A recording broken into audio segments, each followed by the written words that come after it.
We're now hitting the situation where people are gladly giving their opinion about things like DEI and all these measures that, you know, didn't really add anything to the company or the product, but there were things used to cover the company's ass more so than not. Like, DEI was one of those things.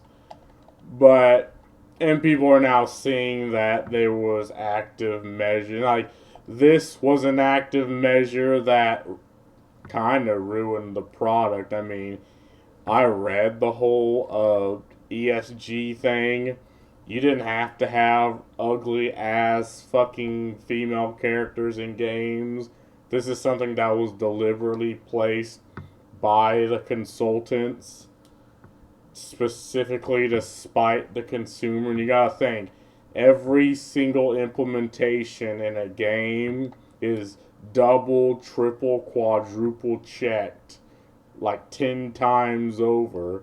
So assume every implementation in the game, whether it's artistic, gameplay, or otherwise, assume it is deliberate. Don't assume, oh well, it's just something that exists. No, because games cost a lot of fucking money to make.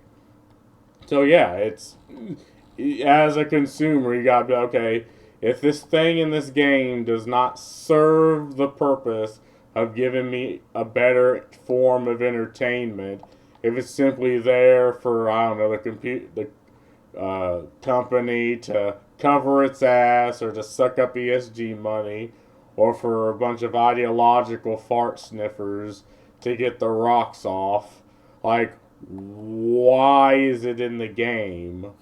And if it's not for me, then I'm assume okay, it is deliberately placed with malicious intent, and I'm not gonna buy the game. Like body type A or B. These are things that like the ESG knows exactly what you mean when you say body type A or B. Like, because if you didn't, if you don't understand, then the ESRB will fucking blast you legally. That's why the body type B has covers the chest while body type A doesn't. And you have games like the new Masquerade game where body type A or B don't like are literally the same. Like, these are design decisions made deliberately to spite the consumer. So I'm so happy we're at this point where we can call it out for what the fuck it is without people spurging the hell out, people deliberately trying to change the argument in a way that muddies the argument, and you can't talk about it because they want to call you an ist or a phobe. I mean, these tactics, they just don't work anymore. So here's a developer talking about his experience with the whole DEI thing. And I know I talk about it in games because that's, as a consumer, it's in my interest to get a good game. But these are measures implemented in all sorts of companies, from like car manufacturers to like retail stores. Like, it was a deliberate attempt to get ESG, well, not really ESG, well, yeah, I'd say even in other companies to get ESG funds. Like, video game companies pollute a lot, so it is in their interest to get the money and to have a lower ESG scores. But yeah, I think other companies would utilize this. So anyway, let's get this going. In the United States, an executive order was made to dismantle DEI programs within federal government and encourage private sectors to end these initiatives. I'm a game developer and I want to share my insights on DEI in the game industry. First, I want to go over an article that covers diversity data collected by GDC. After that, I want to share my experience with the DEIB initiative at one of the companies I was working at.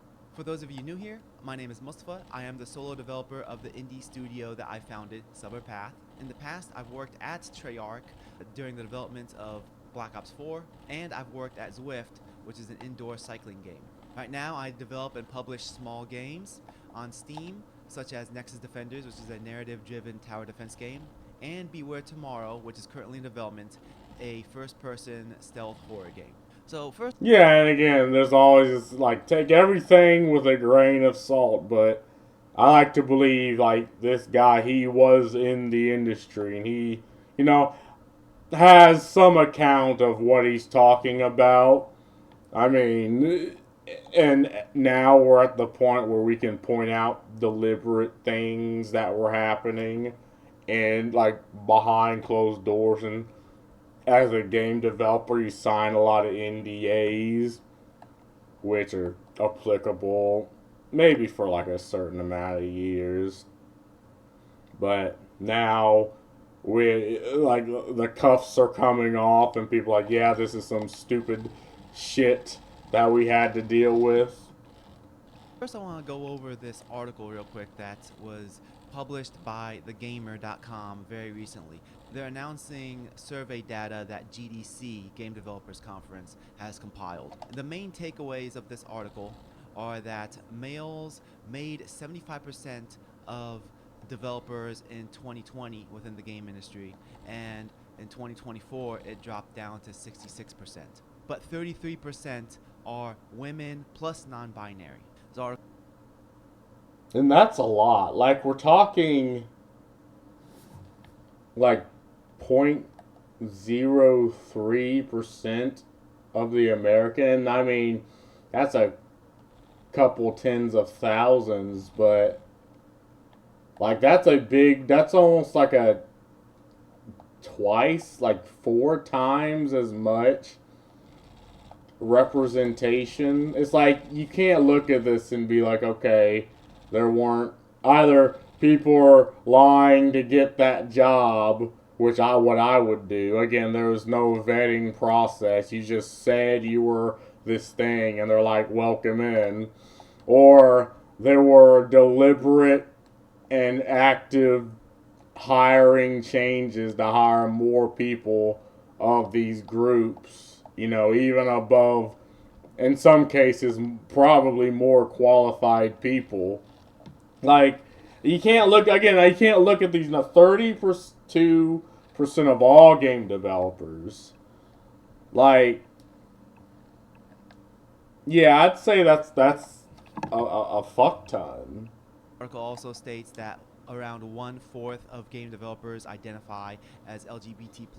Another point that it focuses on is that 43%, so very close to 50%, of all game developers between age 18 and 24, so Gen Z who are just coming straight out of college, identify as LGBT+. The point that this article brings up about women and non-binary people making 32% of the game industry, I don't want to analyze this number because once they clumped non-binary with women, the number means nothing. The term non-binary means nothing.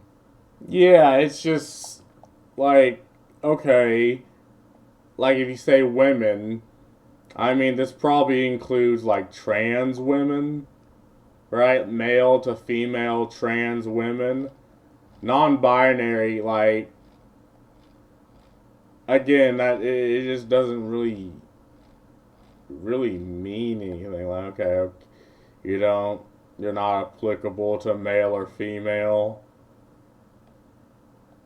I mean, cool. And again, I fail to see, like, they say it shouldn't matter, but then they actively change and actively do hiring decisions that made it matter. And a lot of people will. Like, I'd do the exact same fucking thing if it increased my prospect of being hired into higher positions. I mean, at the end of the day, right? We did a video about morals. Like, I have morals, but my moral compass, my moral ladder isn't that high. Like, I'd do the same goddamn thing. Like, I have the fucking voice. Like, I can have the voice to be, I don't know, fucking gay or non binary. Like, fuck yeah. I mean, It's just like that career fair that happened a couple years ago that was supposed to be for women and non-binary people, and then a bunch of men showed up stating that they are non-binary, so they were allowed in. So the term non-binary means absolutely nothing. You just state it and you are. yeah. With the fact that they are clumping non-binary with women, And again, like, what is the vetting process outside of you just saying it? Like, okay, maybe if they check you're on, like, I don't understand how you could. Like, there's tests to tell if you're drinking on the job, like a piss test or like a hair follicle test. Like, we do those at our work, and uh, there's this running rule that if you don't have hair, like if you're bald, trust me, we will find hair. Like, and you can think about that however way you want. We will find hair on you, even if you have like alopecia. Like, we will find hair. I guarantee you. But it's like, what's the check? What's the vetting process? And again, if this is just something you can say, and now just out at a base, you have better prospects than people who don't say this. I mean, you create the system where people will just say it. You know, people will just identify as it. Then they go home and they're heterosexual selves. It's like they shed their gay coil. that also means that they are including trans women. It's Yeah. 30% of women plus men who want to state that there's something other than a man. So this statistic, it means nothing. I'm just going to move on. So the biggest two statistics within this article to point at are these two right here, that 24% of game developers identify as LGBT plus, and then 43% age 18 to 24. Oh, I fucked with. Okay, I think we're good. I say, yeah, we're good. I'm using my other computer. I gotta Identify check. as that as well. The main point that we can tie with this is when we look at how many people identify as that in total in the United States. They make up 7.2% of the United States, but yet they make. Yeah, I thought it was less than that, but I'm probably thinking a different year. Like 7.2 of like 300 million people. Yeah, that's about a good tens of thousands of people. But I mean, that's still like that big an overrepresentation in going into the game industry. Yeah, I still think it is. Oh, I mean, total Gen X 3.3, 11.2, 19.7. Make up 24%, almost a quarter of the entire gaming industry. Nearly 20%, around a fifth of Gen Z identify as this, but almost half of game developers who are within Gen Z identify as this. So what you're telling me, if you take the 10 of the best and brightest game developers who are Gen Z, 6 of them are straight and 4 of them are LGBT plus. And maybe 3 of them are smart. Of those 4 are smart. Or, and they're lying just to get in. Because, again, that'd be the smart move. It's like, if you know you're going to get benefits over in competitive benefits. And you could even be a good game developer. It doesn't matter. I mean, but in this situation, yeah, you will have bad, like, not really bad developers, but mediocre ones just doing this just to, and just to get the benefits, then it flubs the numbers and all that. I don't buy that. I feel like that this clearly indicates that these numbers are manufactured due to the hiring processes checking off boxes. and they're checking off very specific boxes. Someone's race and who they sleep with have nothing to do with whether they should qualify for the job or not. Yeah, and everyone agrees with like everyone at the workplace because again, discussing like your private life and things like your sex life, I think has always been a big no-no, regardless of where you stand. But again, this created a system where it's like, no, we will want to know, right? Because your job, like the greater prospects are locked behind this knowledge. And one, that's just fucking weird. Like, you're a company. Why the fuck do you need to know? And two, you're going to have people that use that to their advantage. Like, it's the smart thing to do. Even if you're a God fearing Christian, you gotta understand the company's not your friend. The company's not your family. You know, uh, I guess God may have a problem, but hey, that's between you and him. I mean, it's just something that would be smart. And obviously, he's going to inflate the numbers, but I think, as we can tell, the numbers are inflated anyway. Fact, these statistics and also the fact that the gamer is celebrating this article as if it's a good thing proves that this is an agenda that they've been trying to push. But then once you point out that it's an agenda, they say, what agenda? There is no agenda.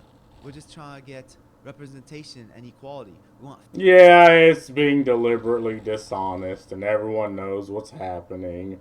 I know what's happening. You know what's happening, but they have to play the apparatchiks. And that's the thing people are just sick and tired of, right? It's like, you know they're lying, they know they're lying, you know that they know they're lying, but again, they had the culture on their side up until now. Fair opportunities for all game developers. If it's fair, then how come 7% of the population are getting a better chance into the game industry than the other 93%?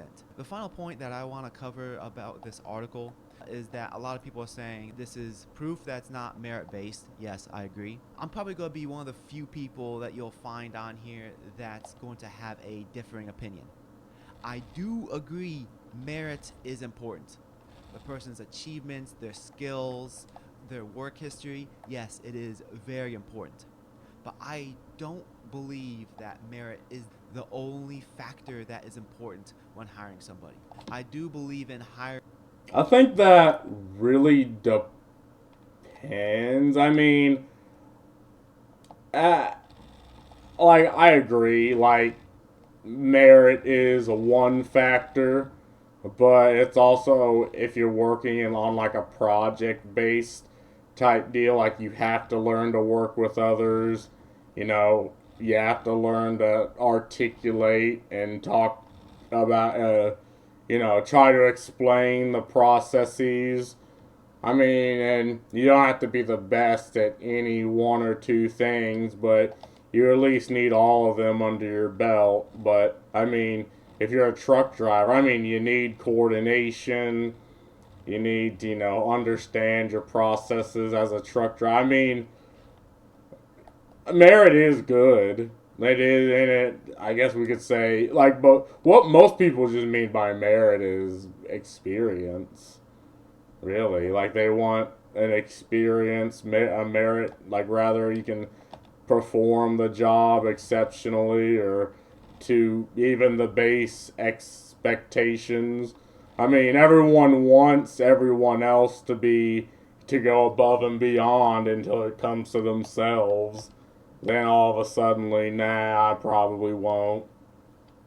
But yeah, I think what people mean by merit is just experience and understanding of the role and job. Hiring based on team synergy, hiring based on rapport, relationship based hiring. For example, one of my former coworkers, we've worked together for a really long time. If I have an opening on my team and my former coworker has the basic skills for that opening, I would offer him that opening because I know we both work really well together. We have a history together. We've worked well together. I know that he's a hard worker. He might not be the most skilled person. He might not have the best technical skills. But I know we have good synergy. I know he's a trustworthy person. And also, I believe that showing the potential to learn skills is also important. So, Yeah, I think adapting, because this is not really what you're taught in school. Like, you're not taught to adapt to situations. It's like you're taught to be like every facet of like high school teaches you to just be a factory worker, but it doesn't teach you to adapt. It doesn't really teach you statistics all that much. It doesn't teach you critical thinking, how to understand if, you're being like manipulated, even if the manipulation is to your advantage, or like manipulation is still manipulation, how to manipulate others if you want. I mean, this is why we are where we are now. And, I mean, is it nepotism? I mean, to an extent, most people, it's who you know. Well, it's not what you know, it's who you blow type of deal. I mean, that's why networking is important, and college really teaches you networking. School really doesn't teach you networking and how important it is to have a network of people. Like, the whole networking thing is what I do to get ahead. I mean, then it is important. oh, while someone might not have the best merit on paper, I don't think merit is always the most important thing. Again, I'm not saying merit is worthless. I'm not saying it is not important. I'm just saying it's not always the most important thing. I joined Zwift back in 2019, and they're an indoor cycling company. Shortly after I joined, they started the DEIB initiative: diversity, equity, inclusion, and belonging. After the 2020 lockdown started and we were all sent to work from home, we were assigned to start taking these DEIB courses. And these courses were mandatory. This was one course that would educate us about our internal bias. For example, Yeah, and imagine how much of a waste of fucking time this is. It's like, can we do the fucking job now and not worry about shit about like mind reading ass bullshit, trying to read someone's like, get the fuck out of here with that. Like, someone who wants to do the job and get it done right don't care for any of this shit. I mean, like, you learn that most people will try to get along regardless. Some people may struggle. Like, even a racist will try for the most part to get along with people or the people around them, right? But again, there's this odd idea of, no, we need to manipulate and try to understand the things in people's brains because we have this ideology where the racists are battening down the door. It's like we're in the 19 fucking 50s all over again, despite living better than most countries on the fucking planet. No, we need to impose this. And again, and people's entire jobs is baked behind this, so there is that incentive to keep these things about and to find reasons to keep, or racism alive, because your entire, like, if it didn't happen, well, then you wouldn't have a fucking job now, would you? As the diversity officer or something. Like, if you didn't find something or have something, like, your job would be worthless. So it'd be like, why would we be paying you triple digits if your job's not worth a damn? example, if we're hiring somebody and the person looks like us, we might be more lenient towards them. But if the person looks a little different, we might be a little bit more strict with the requirements. And even being, at least in America, don't. I mean, again, I don't know. I'm not a fucking mind reader. I try to relate with people through like my hobbies, like where we live, the generation we grew up, what we're doing, like playing D&D. I mean, but again, I guess I just think differently because it's just not something I can drag myself to care about. But I mean, other people might, and again, whatever. As long as they ain't stepping on my fucking toes, I don't. And I, if I can get what I need to get done, who the fuck cares? Now, I mean, even again, going to college and working the places I have, like, I've worked with people who've, been to prison. I worked with people who were probably skinheads, at least according to what they said. You know, I worked with these people and we've got along, at least with me. I mean, the type of people I can't really get along with are the professional problem havers, Everyone knows that type of person that just cannot be happy. They're always finding problems. They're always having problems, and you're just like, oh, God. It's like, you're not even mad. It's like you get the same type of reaction you get when your dog shits on the floor and you gotta clean it up. You're like, oh, fuck, I gotta deal with this fucking idiot. Requirements for the position, and we might not hire them for that. And I can't remember if it was this specific course or if it was another course. I recall one of them that I had to watch, which was about the platinum rule. Now, we know the golden rule. The golden rule is to treat others how we want to be treated. And I believe in that rule. Treat people with respect to a degree. Now, the platinum rule, on the other hand... Yeah, treat people with respect until they disrespect you. Then you're in every right. Like, turning the other cheek is fine to an extent.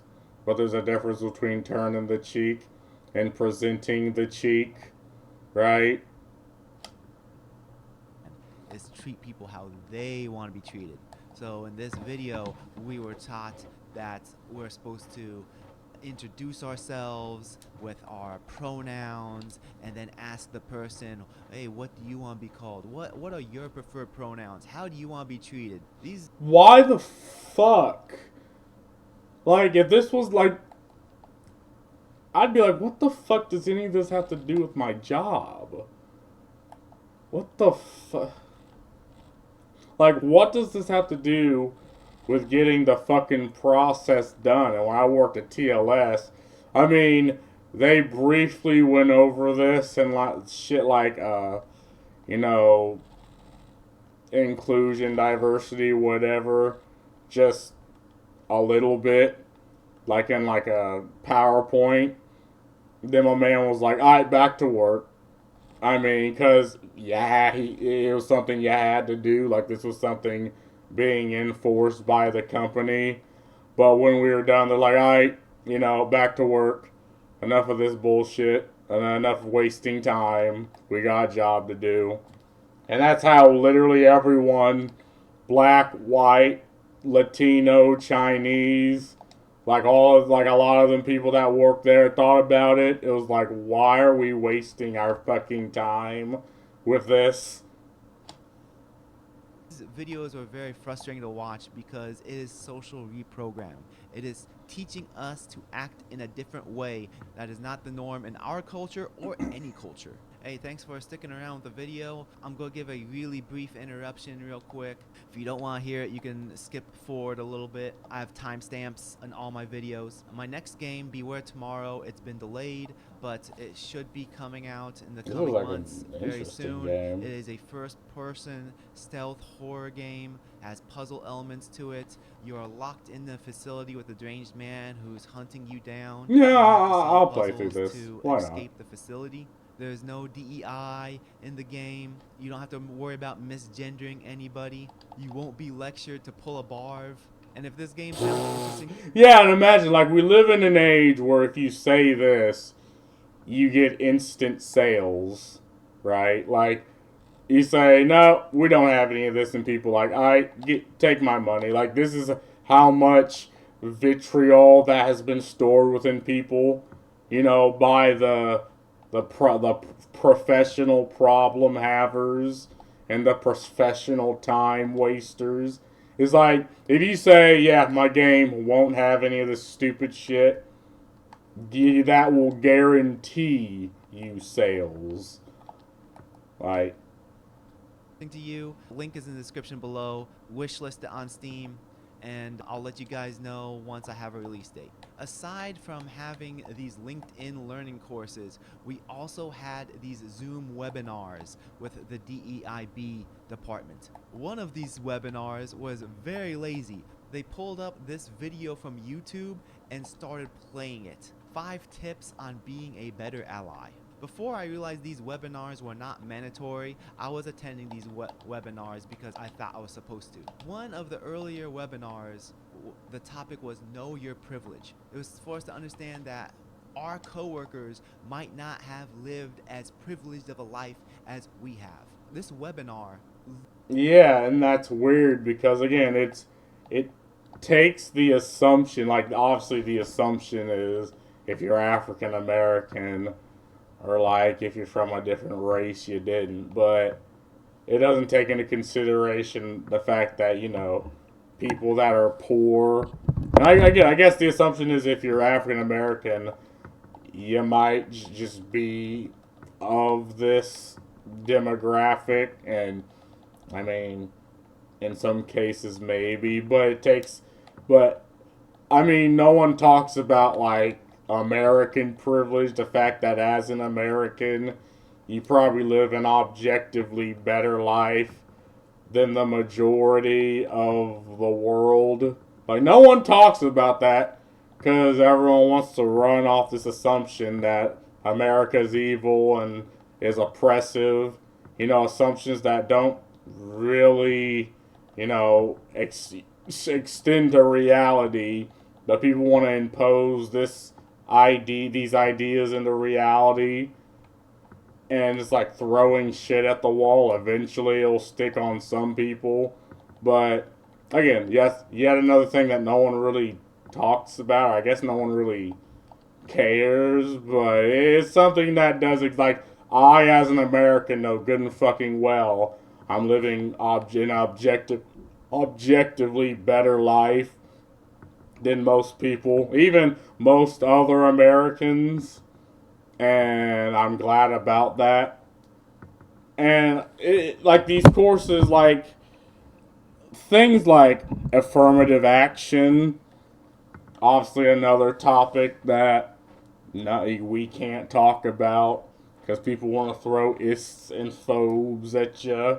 But again, I feel like affirmative action should be changed to meet like financial, like if you're born at like below the poverty, like in a family below the poverty line, that's when it should benefit you. And if it happens to help majority black neighborhoods and majority black people, then so fucking be it.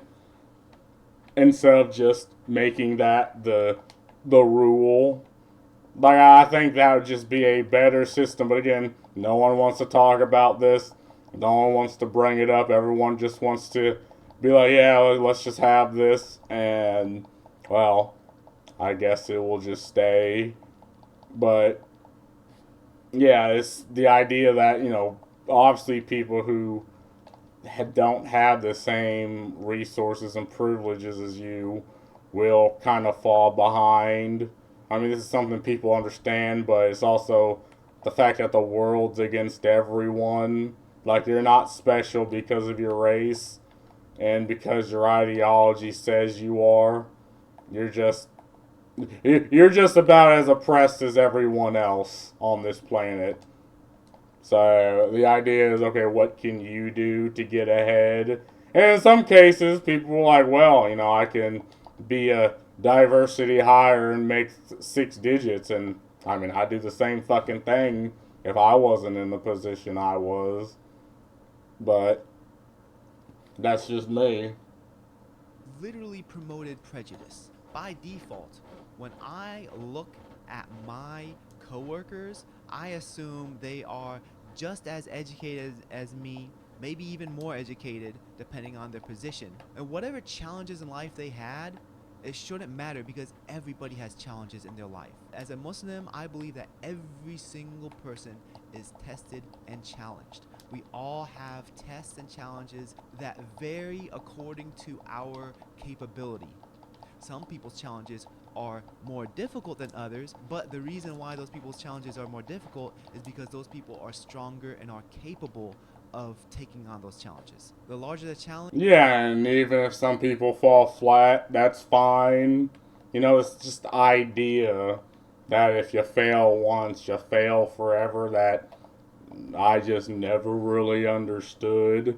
I mean, people should be allowed to fail. People, should be allowed to take a couple hits and brush them off and get back at the grind.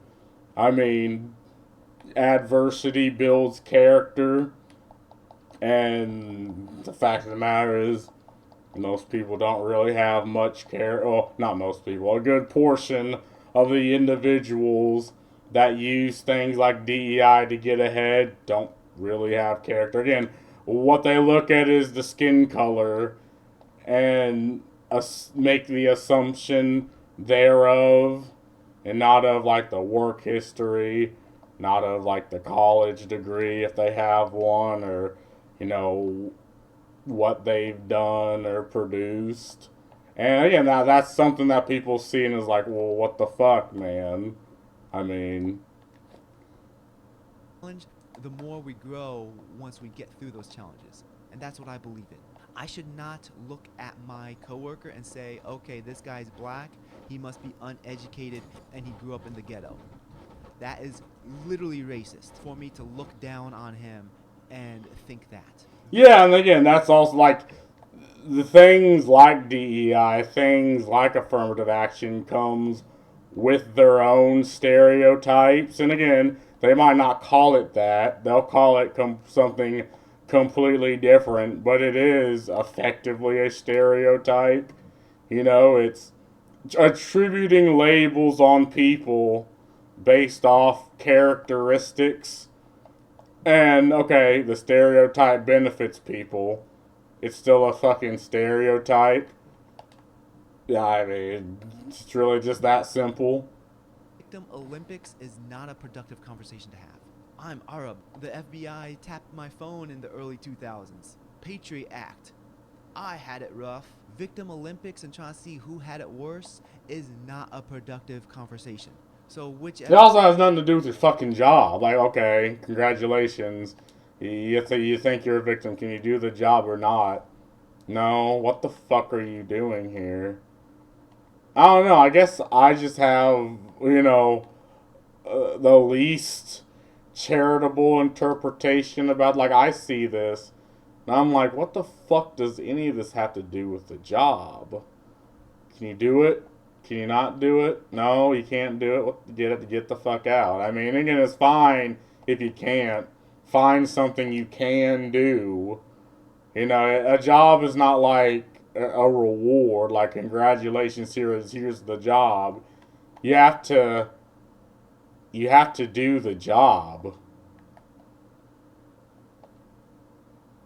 Like, again, am I crazy for thinking this? Am I the stupid one? whatever end it is, whether it is to make myself feel higher and mighty than other people and look down at those who have it worse than me, that itself is racist. But then the other way around, get myself on the bottom of the totem pole, that's a victim mentality. And that's a terrible mindset to embrace. So both ends of the spectrum are terrible. Yeah, but again, it's applying the victim mentality to try to get ahead and get one over on people. Like, it's like, oh, it's like the damn cry bully, the person that acts like they're weak, but then they bully others. It's effectively the same. That type of archetype of person that you know what's happening and you don't want to be around because it's some stupid ass rat ass shit. We all have challenges, but at the same time, we all have things that we can be grateful for. What was very bizarre about this Know Your Privilege webinar, some of the employees were so brainwashed that they wanted to sacrifice themselves in front of the altar. There was a good number of people who raised their hand on Zoom, then they got the chance to speak, and then they started saying, I understand I'm privileged in this and privileged in that, and they were basically spilling their white guilt. Like I said before, this promotes the mentality of racism, to make them think that they are better than other people. No one is born better than anybody else. Yeah, and that just seems pathetic to me. It's like, bro, what the fuck are you doing? Like, I would be like, what the hell is this goofy ass baby boy doing? Like, shut the fuck up. What the hell what are we doing? And again, the problem is you weren't allowed to talk against this. Like, you talked against this, like, you would be singled out. They'd fire you. They'd come after you. They'd whip out the rap sheet or all the things. Like, every time you do something, like you're either late or have a confrontation with an employee, they write it down and put it in the file, the rap sheet. And then when they want to fire you, they'll whip out the rap sheet and then slap you with it, right? Like, again, if you've worked these positions, this is just something that that you know exists, because you had to whip out the rap sheet on people before, and how in some cases you probably had the rap sheet whipped out on you. I mean, this is just, basic, like, business, I don't exactly know how else to explain this. Employee-employer interaction. Finally, I want to cover the DEIB department's initiative to gaslight us on transgenderism. Let me explain the Zwift game real quick. Zwift is an indoor cycling game. One aspect of the game is the experience points and the unlock system. You gain experience points according to the distance. You can use those experience points to unlock things from the store, such as different bikes and accessories for your character. With that said, whether you choose a male or female avatar, the amount of experience points you gain is different. The developers took an account for the fact that women ride less distance than men. This is because, on average, women, they have less power and cadence, meaning they ride slower than men. And because they ride slower, within the same time frame, they don't ride as far. To make it more... Well, again, I feel like, in games where, like, Elden Ring, male and female are just cosmetic, because if they actually had strength differences based off whether you're male or female, everyone's going to pick the male because you just have the best strength stats. Or what? I don't know, because, if you're playing a mage, like, according to the lore, most carrion royals are matriarchs. Let's see, now I'm racking my brain about Elden Ring lore. Whatever. Most people don't care because it's aesthetic, right? It's aesthetic. But in, like, role-playing games, people do expect interactions to be different, like romances to be different based off whether you're a male or a female, because that just adds a level of, role playing. And it also adds a level of replayability, because if you play a male, you will have one experience through the game, and if you play a female, you'll have another experience. So that gives you a reason to replay the game. You're effectively getting the value of 2, 3, 4 games. And again, if we're talking role-playing games, so it's also the choices you make and the choices you can or cannot make based off your sex, right? Like, many of your people are just okay with that. or the world interacting with the fact that you're either a male or female, and say, I don't know, the damn medieval age. This is why I'm looking at The Witcher, because above all else, they're just going to treat Ciri like Geralt, probably. Like, there won't be that interaction, or the fact that she's a female in medieval Poland with a sword, and the interaction of her being a Witcher. Like, I doubt any. Well, maybe the Witcher thing might count, but again, I just don't think the developers have the chutzpah to, portray legitimate sexism in the game that isn't parody, because of the ideology of the developers. They're incapable of doing it. More enticing for women, women have an experience point boost to make up for their lack of power.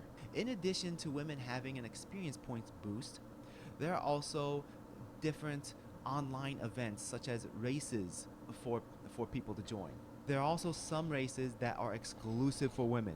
So with that said, the game acknowledges there's a biological difference between men and women. That's why. Yeah, and again, that would also be fine in like sports games, because as a woman, you would rely on a completely different set of strengths, or well, more like speed and agility in like female football.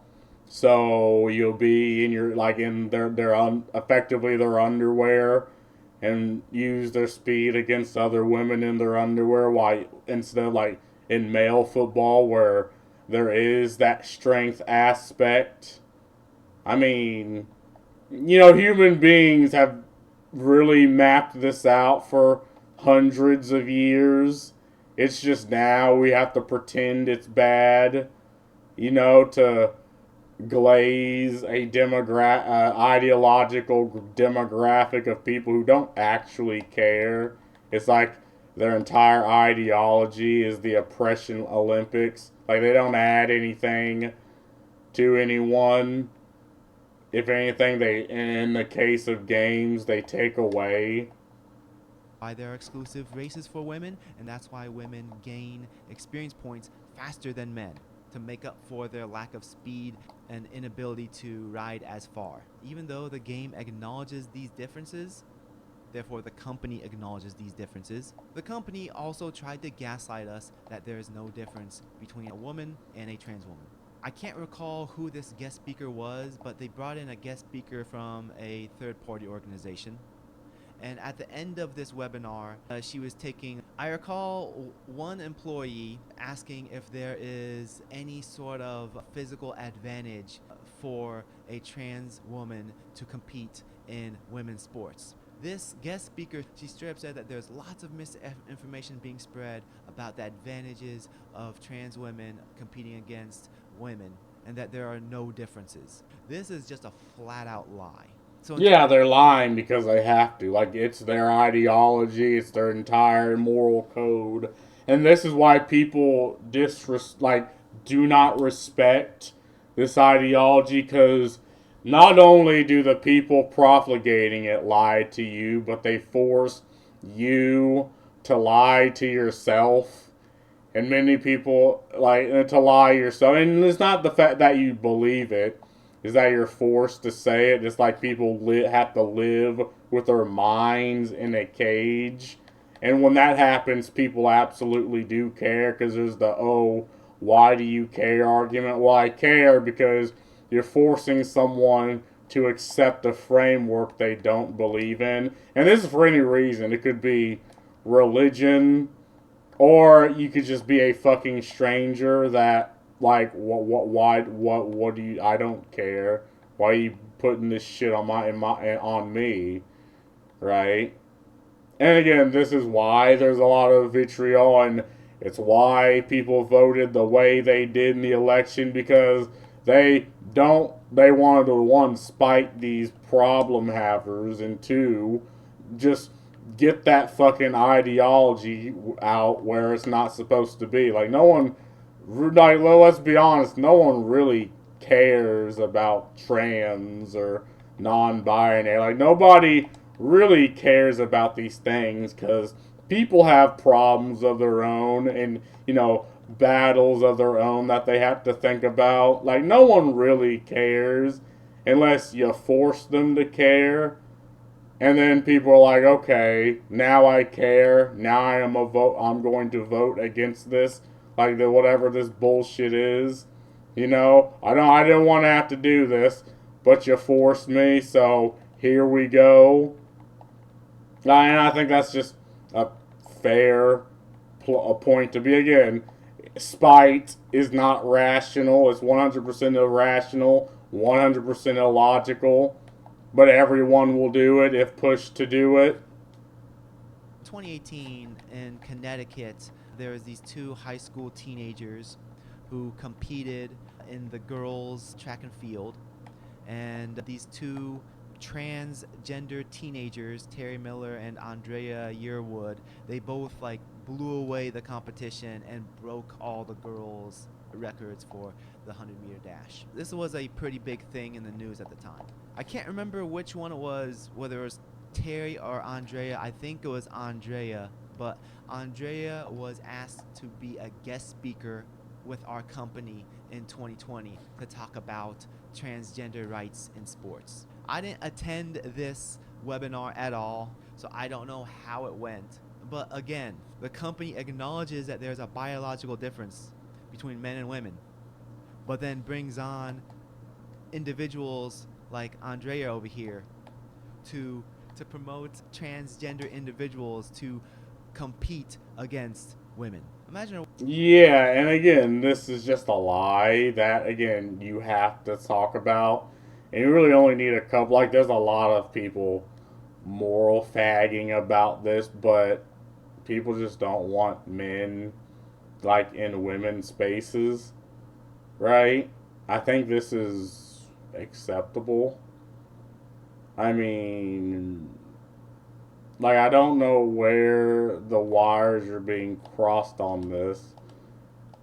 People just don't want men in women's spaces. And people don't want men competing with women. And personally, if you look like a woman, I'll call you a woman. If you look like a man, I'll call you a man. Look, to me, it's not that fucking deep. A lot of people say they don't care as an argument, but they really do care. Me, it's I actually just cannot force myself to give a shit. But I understand that, if you're a trans woman, you were born a man. If you're a male to female trans, you were born a man, and you have that advantage over a woman.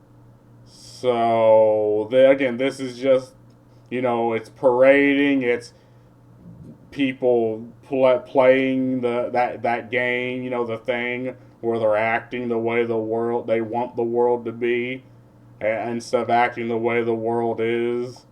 And again, a lot of people see that, and there's only need to be a couple of cases of these things happening for people to be like, bro, what the fuck? In a world where a company hires a full-time pest control associate for their company. This person's job is to make sure that all the pests, whether bugs, rodents, whatever, all the pests have to be cleared out of the building. And the moment that the person no longer has work to do, the company will have to let go of this position and lay off the full-time pest control associate. It's in that pest control associate's best interest to keep their job. So exactly, and that's what I'm saying, right? If you're the diversity hire and you're paid 6 digits to work there, to, I don't know, do a lecture, do a couple emails, then, go the fuck home with 6 digits. It's in your interest to have this job and to ensure that you have that job security. It's just something that makes sense, and this is how people are taught to interact with the world in these gender studies courses. You're taught to have the ideology, then to look for things to justify the ideology. You don't really care if you're right or wrong. You just care that you'll want to profligate the ideology. So you will actively look for things in your life that you will, again, justify it. And they're also taught to use scare tactics in this case. Are they going to get rid of all the pests? No, they're going to keep some pests. In fact, they might even add more pests into the building so that they keep getting work. This is what DEI is like. DEI is a scam. They need hatred to exist for their job to be stable. If a company has an issue with discrimination, they would bring in an expert, like do a little bit of training, then the expert moves on and leaves. Just like pest control. Pest control comes in, does their job, goes out. But that's not how it is. DEI is a permanent position. For their position to stay relevant, they need people to be riled up and divided. And that's what DEI does. It promotes. And that's the thing, right? Because you may actually have cases of racism and cases of sexism that absolutely happens, but because there's this culture of profit, like making these things exist and watering down these definitions. One, people will be more afraid to point it out, and two, even if it does, it will be lumped under the same category as, the DEI trying to do their thing. And that's why things like this is corrosive and it's just a net negative. Okay, maybe it's a positive in the case that people get positions, jobs, and money, and companies get government grants for profligating this. But it's a negative to literally everyone, right? Regardless of if you're white or black. Because again, it was racism, but towards one way, and racism is racism, period. Even if it benefits you. And how you deal with this is directly and upfront.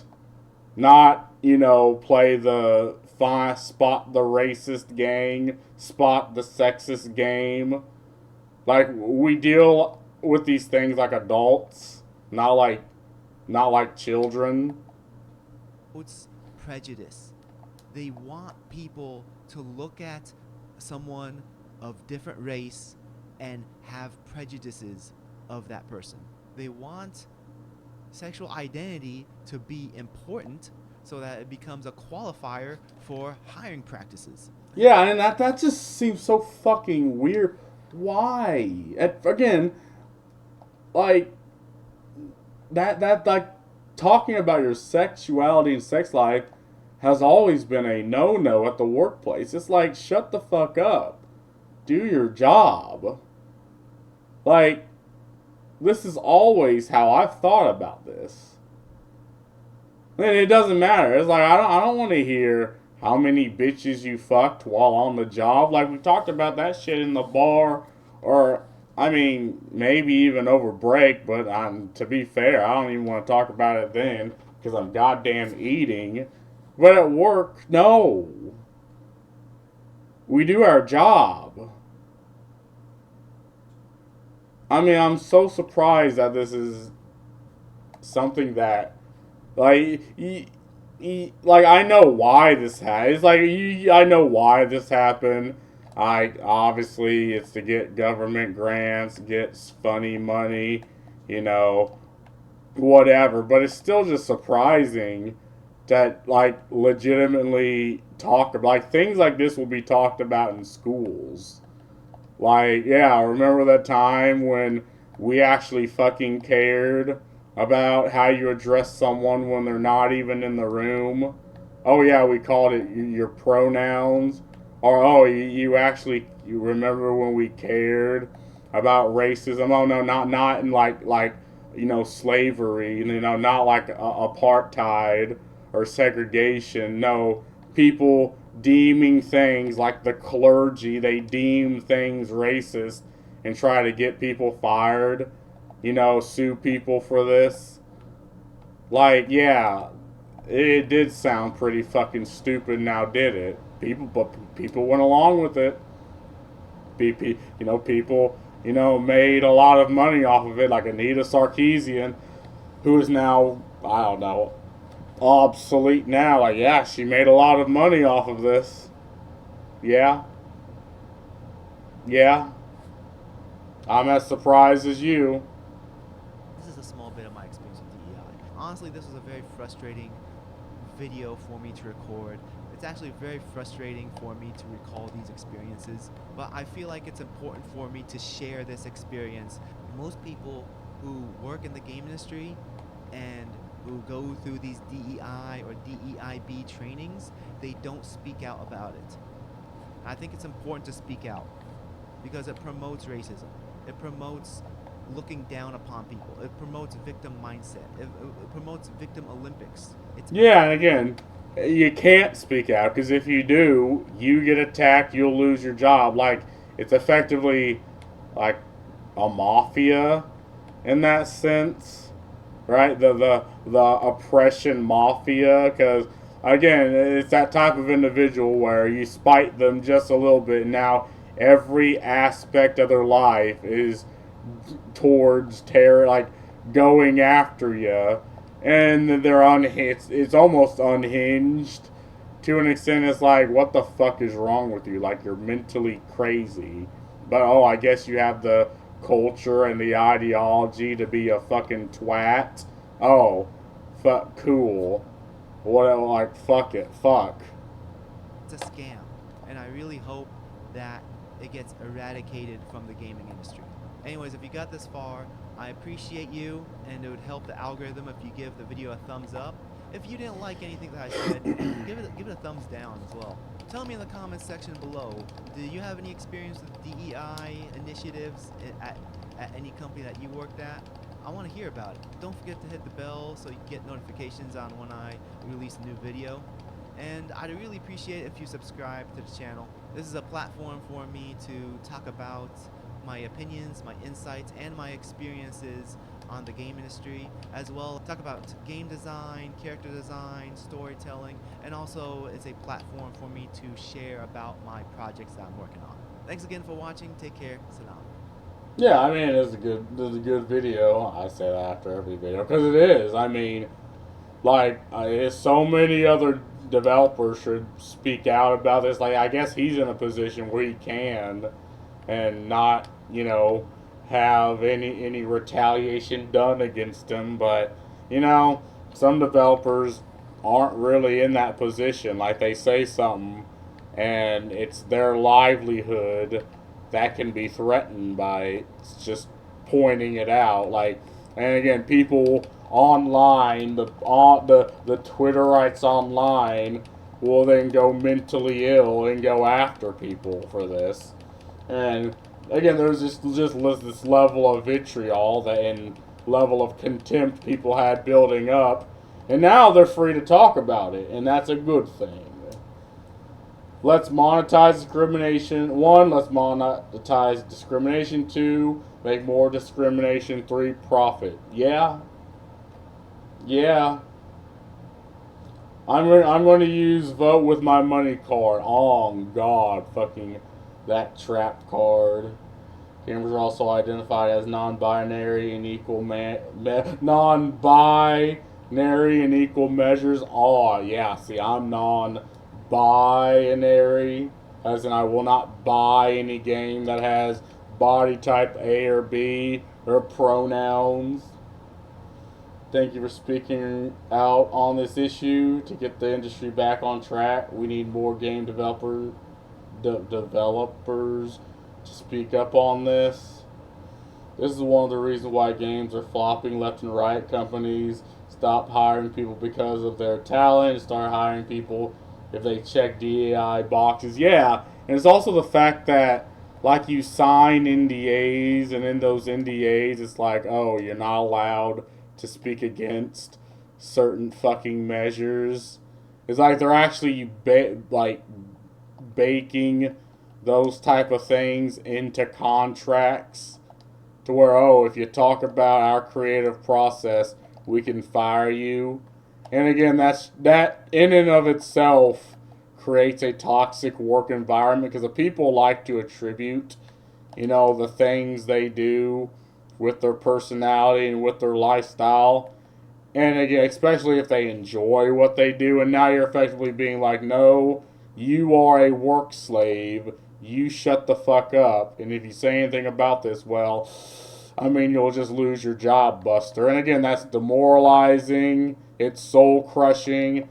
And, the whole vote with my money, vote with my wallet, vote with, well, in this case, your actual vote for president to get this shit out. Those things count. Those things matter. If it didn't matter, we wouldn't be where we are if it didn't matter. DEI is inherently toxic to any company. Yep. I feel so sorry for innocent game devs who lost their dreams job because a company included DEI in their system. Yeah, absolutely. And again, that's also the thing. Obviously, the hiring, this is all just done to get government grants and to, have it look good on paper. But it's still something that sucks. So glad someone from Treyarch that worked on my favorite Black Ops is talking about this. Subscribed.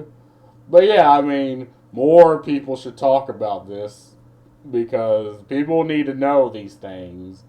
But that's all I gotta say about this. Peace.